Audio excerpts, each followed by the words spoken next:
What's up, everyone? Welcome back to this week's episode of the BamaCollegeTake. I'm your host, Jackson Tingle. Welcome back. Another great episode we have in store today. College football playoffs brackets out. A lot to talk about that. We're going to talk about it a lot. I have a special guest speaker that's about to come on, and we're going to go through every round and give our predictions and have our bracket laid out into our eventual national champion. So a little bit of a different episode today. I'm not going to go over the Georgia game, not going to go over film. Just going to talk about the college football playoffs. Not much to talk about. We got throttled versus Georgia. But I think that the committee got it right. I really do. But we have a lot to work on if we want to achieve our goals, and that being a national championship.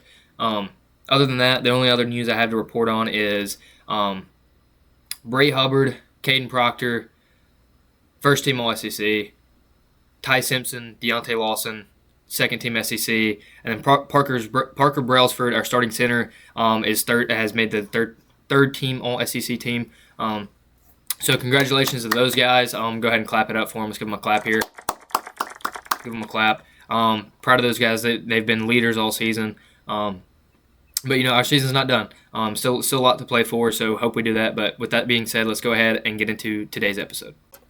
All right, everyone. Our special guest picker this week is no other than the Cole Pearson. How you doing, Cole? Doing great. Bama's in the playoffs. Good feeling. Good time to be a Bama fan. Good time. Speaking of the playoffs, Cole, what's your take? What do you think the committee got it right? You think they got it wrong? What's your take on it? Would you do anything different? On the whole debacle, we'll start with the smaller thing first. I really have two things I disagree with. Honestly, I would put both Ole Miss and A&M over the 5-seed Oregon. I'm not a huge Oregon fan this year. Their signature win is USC at home. That's okay. They went and beat Penn State on the road, which was awesome at the time, but now we know it's not very good. Yeah. So that's on the smaller scale. But the big one that everyone's talking about is the Notre Dame, Miami, Alabama debacle. And I do think they got it right. I just hate how they went about it. Because, Miami, Notre Dame, head-to-head. Bama was the 1 seed in the SEC, one of the best resumes in the country, 4 big wins. So I think they did it right. I just hate how I do feel bad for Notre Dame fans because for 4 weeks, 5 straight weeks, they've been led on to think that they're going to make the playoffs. And then right at the last second, they pulled the rug out from underneath. If you're the committee, why not just have Miami above Notre Dame right away? If that's what you're going to do at the end. I don't like that they were being, mischievous and they were trying to deceive the fans, and I didn't like how they went about that. But at the end of the day, I think they did make the right decision. Yeah, I totally agree. I think the committee got it right. The only thing I have a problem with is for one, I think we should just straight up get rid of the G5 teams. I think there needs to be some kind of stipulation or policy that it needs to be the top. You have to be ranked in the top 15 or top 20 if you want the 11 or 12 seed, something like that. And then, like you said, the process behind it. Notre Dame was both Notre Dame and Miami both sat at home over the weekend, and then Miami jumps Notre Dame after Notre Dame's been ranked over them all year. So I hate the process that went behind it. I understand the head-to-head, but what's the point of these, the Tuesday night selection shows if, at the 11th hour, Notre Dame, who's been over Miami and in, the top 10 the entire time, is going to get snubbed at the 11th hour. So I completely agree about that. One thing I have a problem with, though, is I understand the frustration from the Notre Dame fans. I do. I get it. Alabama was left out last year, so I was frustrated, but it's I wasn't upset about it. Notre Dame fans are so upset about it, and I get where they're coming from a little bit, but I wasn't too upset when Alabama got left out last year. I was frustrated, like I said, but I wasn't sad about it because we had every opportunity to be in. If we wanted to be in, we shouldn't have lost to Vanderbilt and Oklahoma last year, period, and we're in. The same thing with Notre Dame this year. If you wanted in, if you think you should be in so badly, you had every opportunity to win. You had the same opportunity as Miami. You had the same opportunity as Texas A&M. You should have beat Texas A&M. You should have beat Miami, and you would have been in. So that's kind of I get you're frustrated, but you had every opportunity to do it. So you want to say something, Cole? Go ahead. I think they're frustrated at the wrong thing. I think they're right to be upset because, like you said, we've been in this position before. We were the first team out last year, but it seems like they're upset at Alabama, the school itself. They should more be affected with the rules of the tournament, of the playoffs, whatever you want to call it. Because, like you mentioned before, it should not be. There shouldn't be an automatic G5 bid. If there's a G5 team that's good enough, last year we saw it. Boise State was good enough to be in the playoffs. They made it. I think the simple fix here is just shorten it from 5 automatic bids to 4.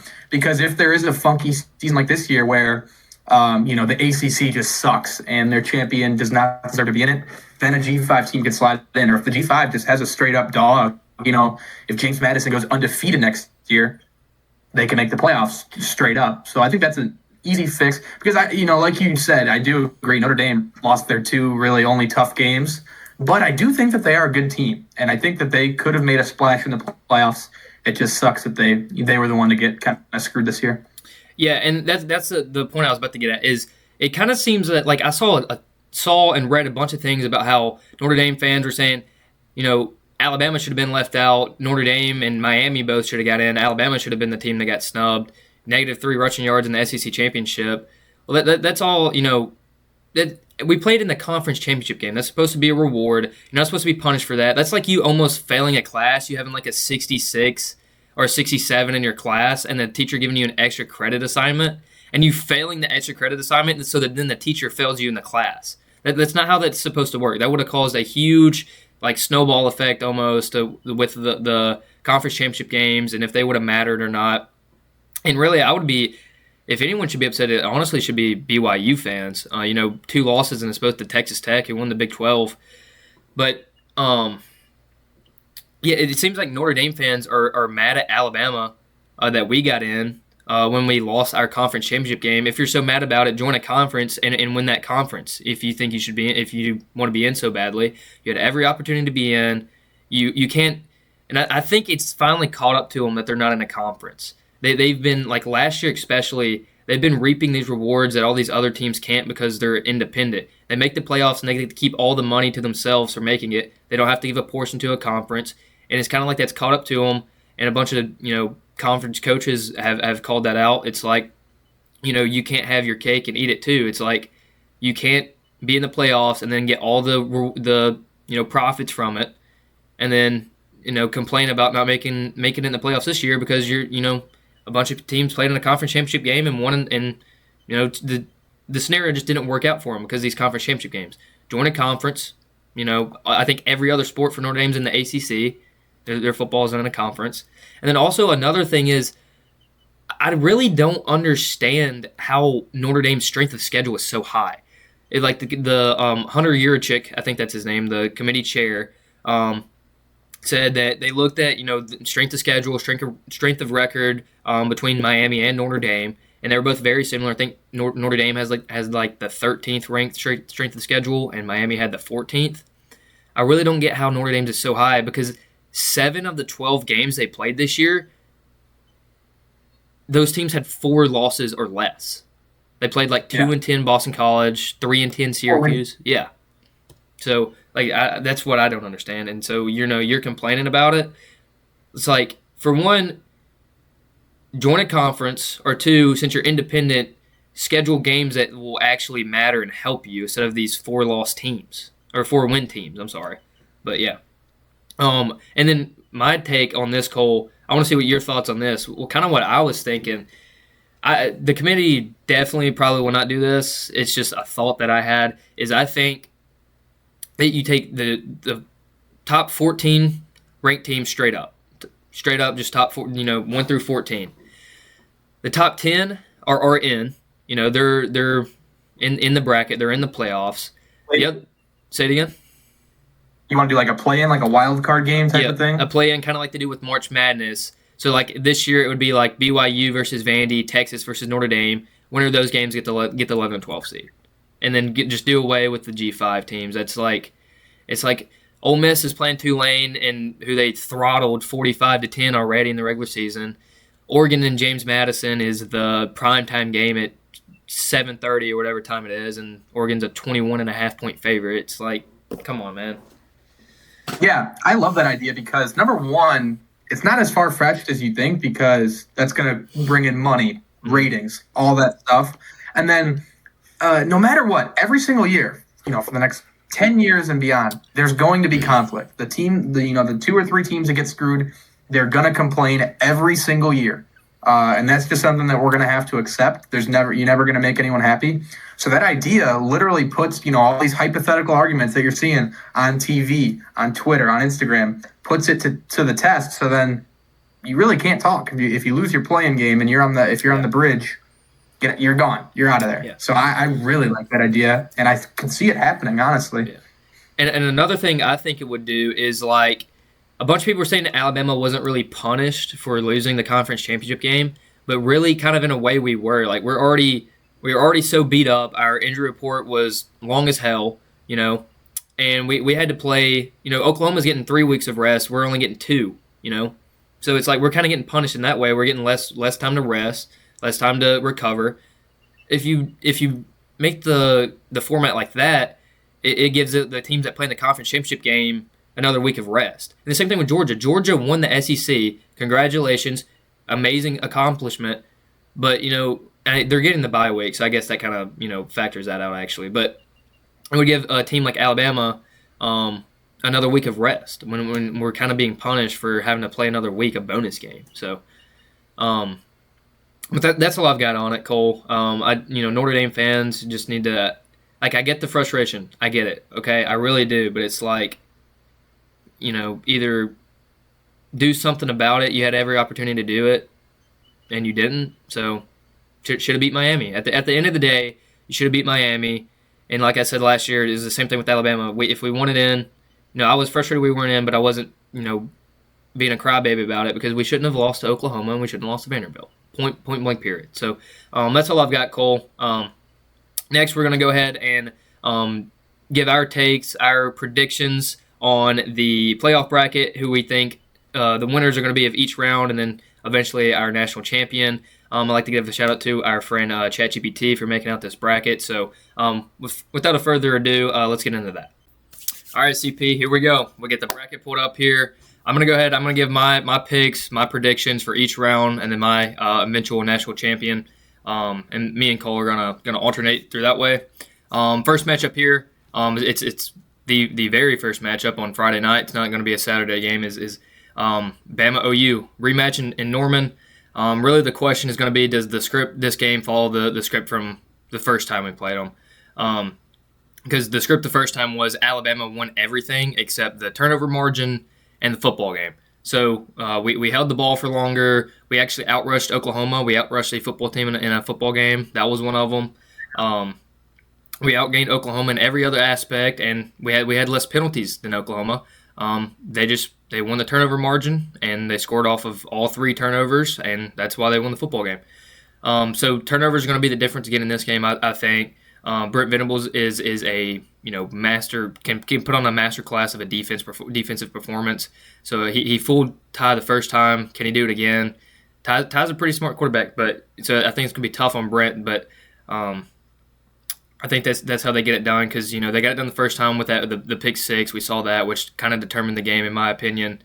And then both of these offenses haven't really been what they haven't been what they were at the beginning of the year. The beginning of the year, these were like 2 of the top 2 offenses in the country, and lately neither team has played well on offense. So we got to establish a run game.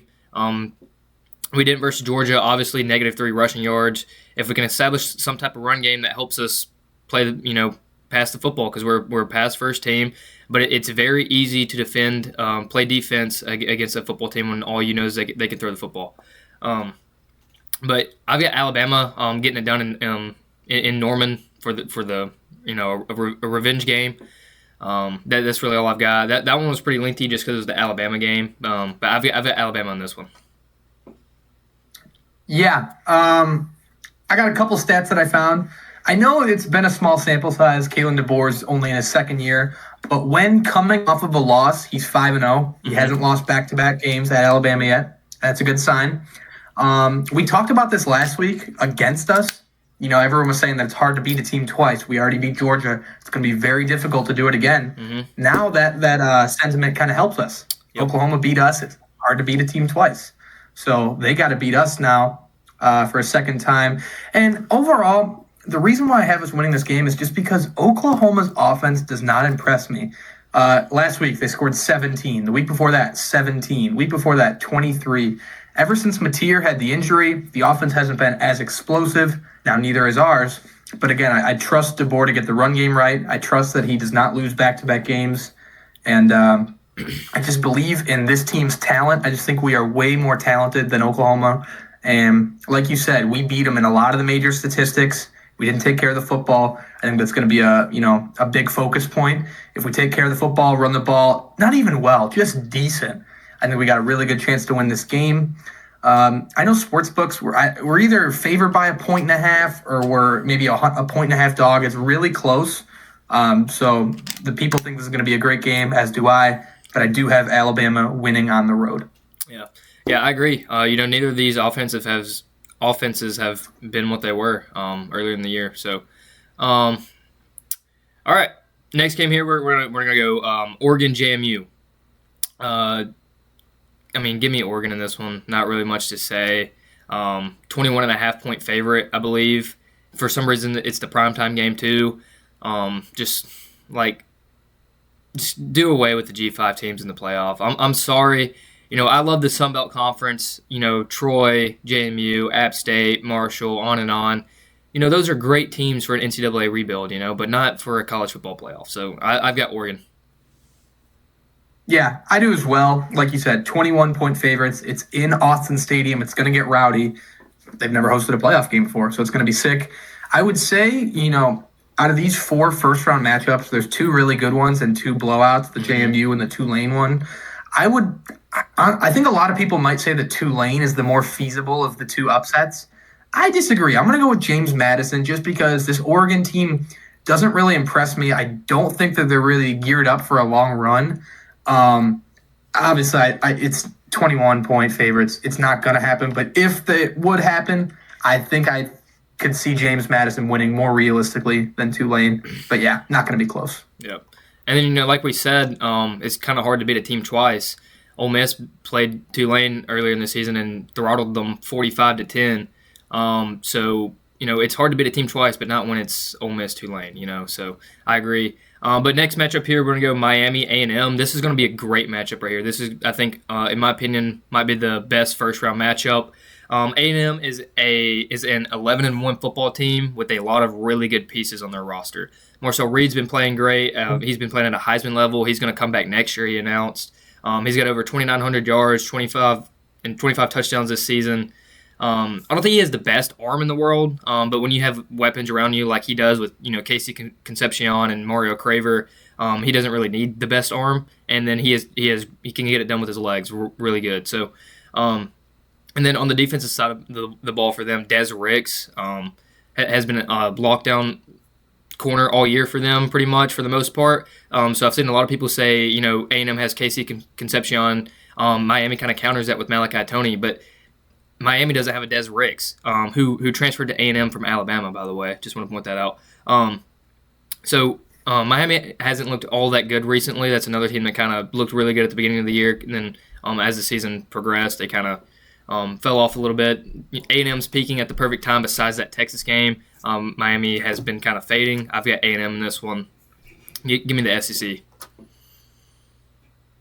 Yeah, I'm going to side with you as well. I picked Miami at first, but then I realized, it's Kyle Field. There's going to be over 100,000 rabid Texas A&M fans. It's going to be electric. Honestly, I think probably the best atmosphere of this first round. There's a couple X factors for this game for me. For on the offensive side of the ball for Miami, it's going to be C.J. Daniels and Malachi Toney. They're 2 receivers. Malachi Toney reclassed. He should be a senior in high school right now. Started the season at 17 years old. If there's anything about 17-year-old receivers, we know about him. This guy is good. So I think if Miami were to win, they got to get those 2 receivers the football. But I think it's going to come down to the defense. When Carson Beck gets flustered, he does not play well. We saw it in the Georgia-Bama game last year. Every time that Carson Beck gets any kind of pressure, he throws interceptions, he makes bad reads, he takes sacks. So my X factor for the defensive side of the football is the A&M pass rush. If they can get home, like I think they will, It's going to be a good sign for them. So I'm taking the Aggies. Got to go with the SEC. Yeah. Yep. And, we saw that Alabama-Georgia game live. We saw them get flustered, live in person. That was a great game.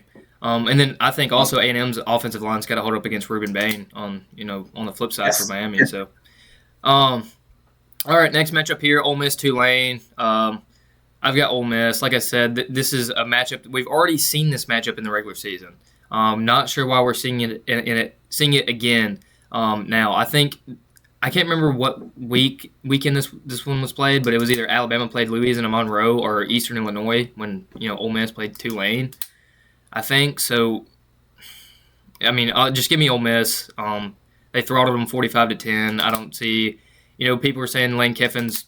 His exodus is going to be a big factor. Not in this game. So they're going to have their defensive coordinator and Pete Golding. They've had all year, and then Charlie Weiss is coming back to coach in the playoffs. So I've got Ole Miss. Yeah, a lot of people are talking about how Kiffin's exit's a big factor. I agree, but not in the way that most people think. I think it might have the opposite effect. I think something like this, so dramatic and something so impactful, might bring the Ole Miss Rebels together. I think that they're going to do it for Pete. So they seem to really be rallying around Pete Golding, their new head coach. And I think this is my blowout of the first round. I think Ole Miss sticks it to Tulane again. Give me, I don't know, if I had to give a pick, I'd say 38-6. Okay. Pete Golding was a defensive coordinator here before he went to Ole Miss, and I did not like the guy. So I don't think he's really going to be all that good of a head coach, in my opinion. That's a take, but I did not like the guy when he was here. Kane will make him a much better defensive coordinator, in my opinion. But anyway, all right, moving up, Bama, Indiana, quarterfinals.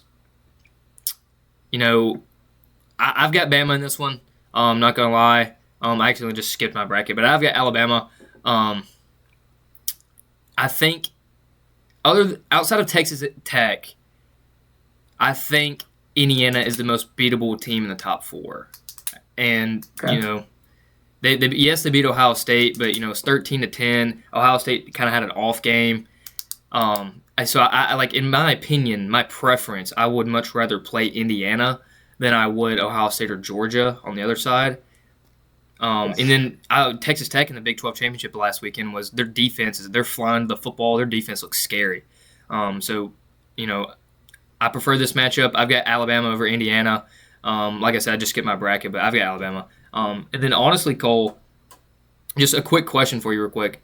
Who do you think has the easiest path here? I think at the 5 spot, Oregon. Oregon has a great path. Out of all the non-bye teams, are you asking me? The first round teams? Yeah, all the non-bye teams. Like Oregon, they get a group of 5 team in James Madison. They get the primetime game at home under the lights. And then they avoid Ohio State and Georgia. And like I said, I think the most beatable team in the top 4 is Texas Tech. Outside of that, I think it's Indiana. So I think Oregon. You're not getting a bye, I think you want that 5 spot. Yeah, it's coming from that left side of the bracket, so it's coming from that pot of 4, Oregon, JMU, Alabama, Oklahoma. You talked about it. I want to avoid that Georgia, Ohio State side. So Oregon's a good pick, as well as Alabama, Oklahoma. Any one of those 3 teams has a chance to make I don't want to call it a Cinderella run, but pull off an upset or 2. Yeah, I agree. Anyway, go ahead. Now, I did just say that, but with that being said, Rose Bowl, Alabama, the 9 seed, playing Indiana, the 1 seed. I'm taking Indiana. It hurts. It pains me. Especially, I can totally see us winning this game. I wrote here in my notes, this will be a close game. Both Fernando Mendoza and Ty Simpson are 2 of, I would argue, some of the clutchest quarterbacks in the country right now. So it's going to be great TV if these 2 teams square off. With that being said, Indiana just beat Ohio State, and Alabama's really been puttering off. So just trying to be realistic here, want to get the most accurate bracket possible. I don't think Indiana is a national championship caliber. I think they're a caliber team. I don't think they will win it. You guys will see my pick for them in a little bit, but they are just the hotter team right now. They're more confident. They're high octane. Their defense is playing better. Really, we could be at that level, but we're just not right now. Mm-hmm. So It's going to be really interesting to see if Alabama turns it up or not. But if the game were to be played today, I'm taking Indiana. Yeah. I think we were at that level at the beginning of the season, but I think so was Oklahoma. Absolutely. So, yeah, I agree. Not in the aspect that Indiana beats Alabama, but in the aspect that, and then do you think Mendoza, do you think he walks away with the Heisman? Ooh, You can just answer. You could say yes. I think Mendoza gets it. Or you could say no. I think someone else does. But might have to go with Mr. Pavia. That's my pick. Is it? Yeah. I don't know.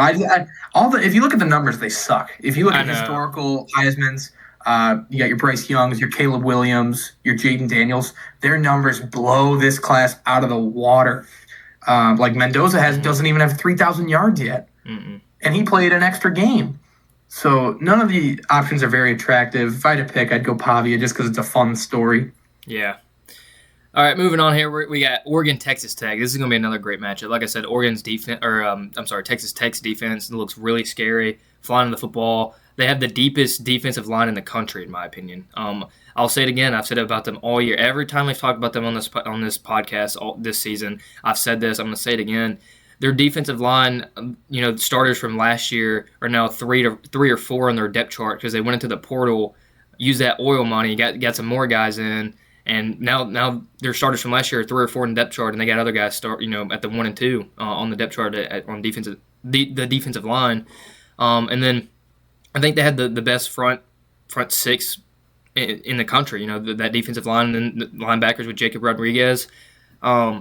So with all of that being said, I've got Oregon.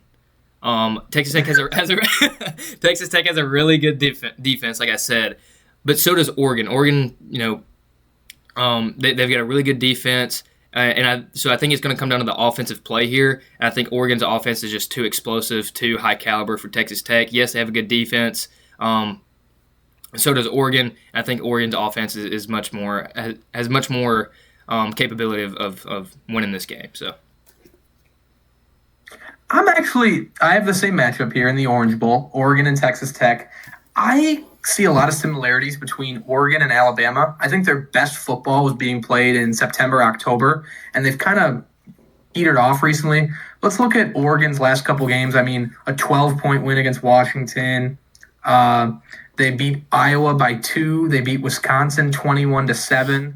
They really haven't had as many. They've been good. Do not get me wrong. Number 5 team in the country. They're an awesome team. But you go and look at Texas Tech, 34-7, 49-0, 48-9, 43-20, 42-0. They are taking care of teams. I mean, they haven't had a close game. They lost one game. They're 11-1, but that was because their starting quarterback, Baron Morton, was out. So he's undefeated this year. Their starting quarterback has not lost a game. I just got that feeling. You said it with the defense. Baron Morton's great. I just think that Texas Tech is a good team, and that was oil money well spent. I think they can make a run here. Yep. Yeah, we actually had the same first round pick, so not that like 2 of the games were the Group 5 teams, but yeah. All right, next matchup here, A&M Ohio State. This game's going to feed families. I mean, like, so many great possible matchups in this game. Even if it was Ohio State-Miami, like, that's another great matchup. But anyway, also another thing about Miami I want to point out is, like I'm kind of getting off topic here, but back to the Notre Dame thing. Like, if Notre Dame was in over Miami, like, I could see, like, I don't see Miami complaining about it as much as Notre Dame. Just like it just seems like Notre Dame's they think they're entitled to it for some reason. They signed a memorandum of understanding and an MOU with the playoff committee that if they're even if they're in the top 12 next year, they're guaranteed to be in the playoffs. Something else happened. I can't even remember. Oh, they pulled out of their bowl game. It's like that. How petty do you have to be? Screw those guys. Yeah, like, why do you think you're entitled to it? You had every opportunity. You should have beat Miami. You should have beat Texas A&M. Anyway, Texas A&M, Ohio State. Let's talk about this game. I've got Ohio State. I'm going to go ahead and get it out of the way. I know I picked the SEC over the ACC, but, Ohio State's looked great all year until that Indiana game. And, Julian Sayan's he's a redshirt freshman, and he's in the Heisman race. I think he's one of the finalists. So, I've got Ohio State over the Aggies in this one. Going to be a great matchup. What is that, Cole? Is that the Cotton Bowl? Do you know off the top of your head? I can look. Let's look. That is, yeah, the Cotton Bowl. I was right. So, I've got Ohio State getting it done over the Aggies. I think. I just another thing, like Texas A&M has a great defense, but I think Ohio State's offense is just going to be, overpower them in that aspect. So I've got Ohio State.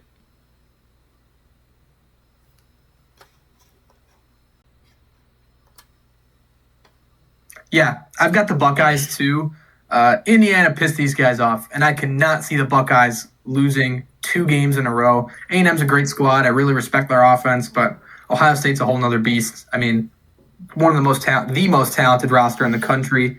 Out of all the games in the quarterfinal round, out of all 4 games, this is the one I feel most confident in. Ohio State's a great team, and I think they get it done pretty easily, honestly. Yeah. All right, moving on. Georgia Ole Miss, another matchup we already saw in the regular season. I've got Georgia Ole Miss. SEC on SEC crime here. Hopefully it's not too bad, whichever way.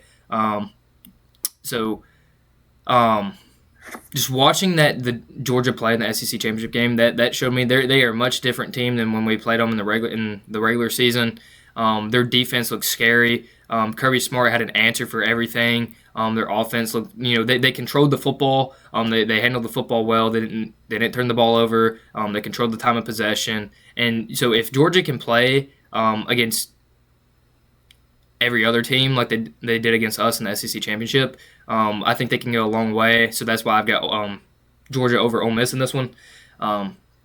They're just a scary team that's peaking at the right time. So I've got Georgia. I'm kind of realizing that I picked all 4 teams that got the bye to win and advance. Yeah. But literally last year, the exact opposite happened. We saw 4 teams get the bye. That was Oregon, Georgia, Boise State, Arizona State, and all 4 of those teams lost. So, the 3 weeks of rest sometimes is almost a little too much. So I feel like I'm maybe got a game or 2 wrong here. I think it's going to be – I find it very hard to believe that it's going to go from 0-4 to 4-0. But with that being said, I am taking Georgia. So I got all 4 bye teams advancing. I just think they're hot at the right time. I really wasn't a huge Bulldog fan at the start of the year. They really looked – they looked like one of Georgia's worst teams in recent memory, but they're turning up the dial. I know we talked about that it's hard for – a team to beat another team twice in a season, and that's exactly what we got here again. Georgia has already played Ole Miss. They won. So I think this is going to be a good team, but I do not want to bet against the Georgia Bulldogs. They're playing some darn good football. Yeah, and I think another reason is I think the Lane Kiffin departure, I think that comes into play in this game. So, they were close with Georgia at Georgia, but, they had Lane Kiffin, and I think, this is where it catches up to them.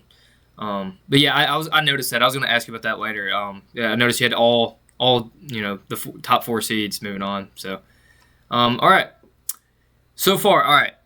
Semifinals. Here we go. In my bracket, we got Alabama, Oregon, Ohio State, and Georgia. Those are my 4. First game we're going to look at here, Alabama, Oregon. So, like you said, Cole.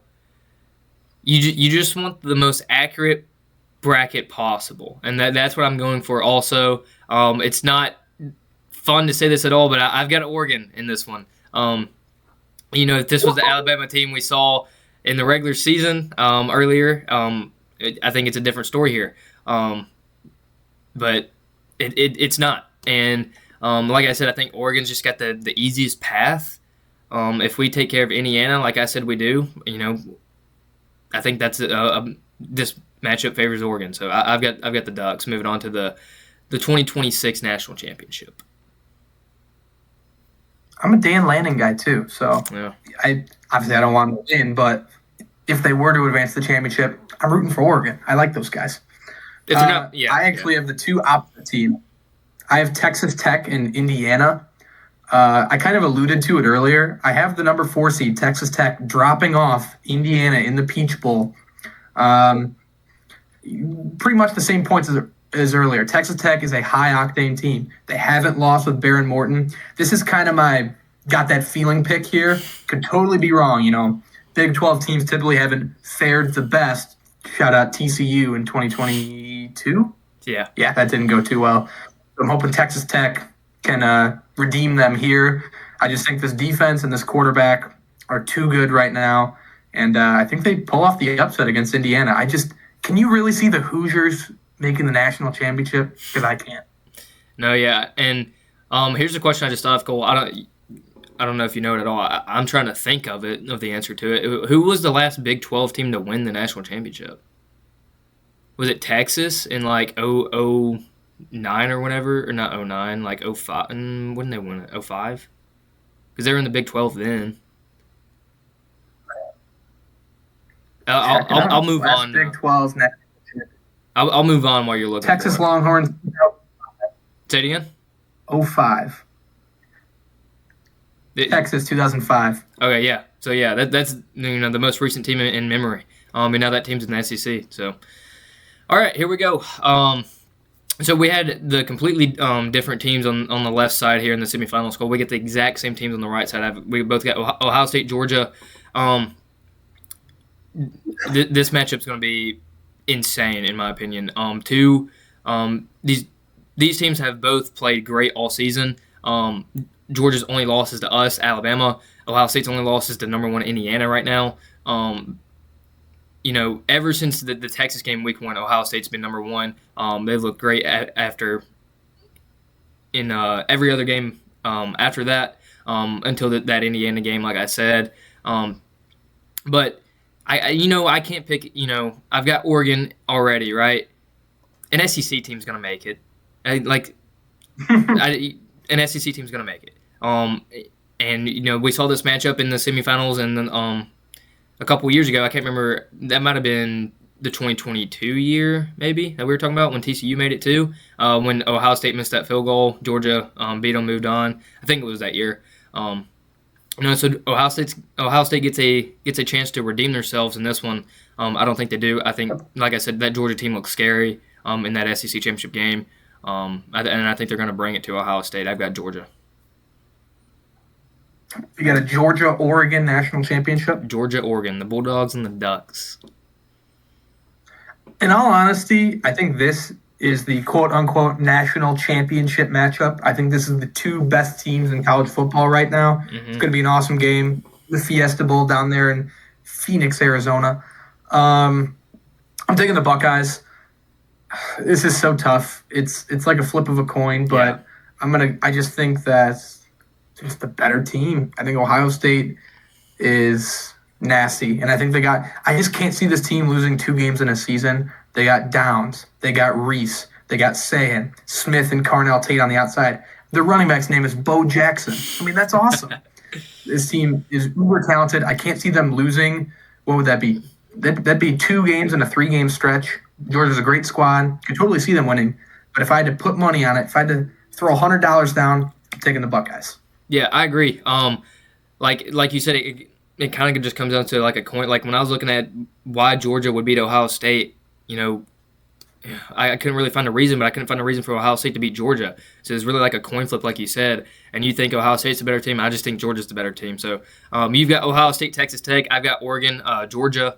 But before we move on, Cole, you're talking about Bo Jackson. And like two of the 4 or 5 Ohio State players you mentioned, Julian Say and Caleb Downs, both at Alabama before they went to Ohio State. Backing up Bo Jackson is running back Anthony Turbo Rogers. His name's Turbo. He was committed to he's a true freshman. He was committed to Alabama and then flipped to Ohio State on signing day. So it just kind of hurts to see that. But, yeah, props to Ohio State, I guess. But, NIL. Anyway, Georgia, Oregon. This is going to be a great matchup. Dan Lanning's former team, right? Was he the OC at Georgia? He was either offensive coordinator at Georgia or offensive or defensive coordinator at Georgia. So He gets a crack at his former team here. Which one was it, Cole? DC, yeah. So learn from Kirby, who learned from Saban. Going to be an interesting matchup if this pans out. I think this is one of, just looking at this bracket, this is, in my opinion, the best possible matchup that someone could ask for when it comes to a true college football fan. If you want a great college football game, if you don't want a 2022 Michigan TCU game, I think this is the matchup you kind of want.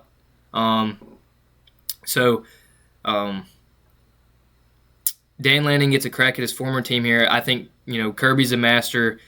Dan Lanning's the Padawan. I've got the master. I've got Kirby Smart in this one. I've got Georgia as my national champion. SEC. Big Ten's won it the last 2 years. I think that narrative changes this year. Give me Georgia and the SEC winning the college football national championship. And this is going to be a close game. I think it's going to be like 38-31. I think it's going to be a high scoring game. I think it's going to be 38-31 Georgia. You going with Qui-Gon Smart? That's who you're taking? Qui-Gon Smart over Obi-Wan Lanning. I've got Anakin Day and the Ohio State Buckeyes. I don't know Texas Tech's head coach, but I got Ohio State, Texas Tech. You got David. You got Goliath. Who's going to win? Got to go with the Buckeyes here. Back-to-back champions. It is a little lame, I know, but I am just so impressed with this Ohio State passing game. It just looks so easy for them, and they make it, besides the Big Ten championship. Shout out Indiana. That was awesome. But they make offense for the other team look so hard. Bryce Underwood and that Michigan offense is a great team, top 25 team. They made Ohio State made Michigan look like a Division III level squad. That defense is smothering. The offense scores with ease. I just think this Buckeyes team is the best team in the country, and I'm taking them to win the national championship. Yeah. So you get the top 4 seeds in the semifinals. You've got Ohio State going back-to-back. Do you know the last 2 teams that went back-to-back won national champions? Georgia Bulldogs. Oh, yeah. Georgia's one. Do you know the other one? And this is recent years, very recent. Who else went back-to-back? Did we do it? Yeah, Alabama. Yep.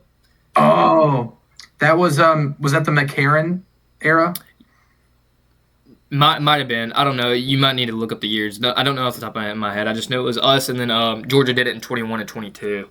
So, but all right, yeah, there we go. There you have it. Both of our brackets there. Cole's national champion is going to be Ohio State. Mine's the Georgia Bulldogs. This is a look at the guest picker rankings so far. Clay's in first at 7-0. Cole, you're at third, 14-4. J. Dobbs at 7-1, sitting in second place. Wesley Davis dropped from second to fourth after last weekend. Tough weekend for Wesley, but an even tougher weekend from Luke, who's sitting dead last at 8th at 2-4.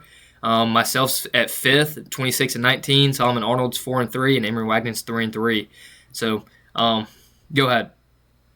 Funny enough, Luke Lakey was a recent guest on my podcast, and he's dead last in my standings. He went 4-10 in the NFL slate. Wow. That guy, no matter his claim, he doesn't know ball at all. No ball knowledge whatsoever in Luke Lakey. Yeah. Hey, you want to go ahead and give a shameless plug to your pod there, Cole. Go ahead if you want to. This is a pretty tough one, guys. Cole Pearson. It's my channel is my name. Go check it out. I drop some NFL content. Tingle does the college. I do the NFL. It's like peanut butter and jelly. Yeah. I've got tons of viewers, so I'd be on the lookout for might flood your inbox there. So, all right, Cole. We appreciate you coming on. I know it's life's busy. Not always the easiest time scheduling. Yeah, it's finals week down here in Tuscaloosa. How have you done so far? You done good? I've had 2 tests. Went 90% on the first one, 92% on the second one. I'll take it. There you go. 2 A's. Yeah, I've taken 2, but I don't know. I haven't got the grade back. So, but yeah. So like I said, especially this week, things are busy. So appreciate you coming on, and we'll see how the playoff bracket turns out. 2 very different brackets we had there, but thank you guys for tuning in. Hope to see you next week. Or actually, it'll be 2 weeks. We got Army-Navy weekend this weekend, then the bowl games. Or the interesting bowl games after that. So probably 2 weeks for the next episode, but hope to see you guys back, and Roll Tide.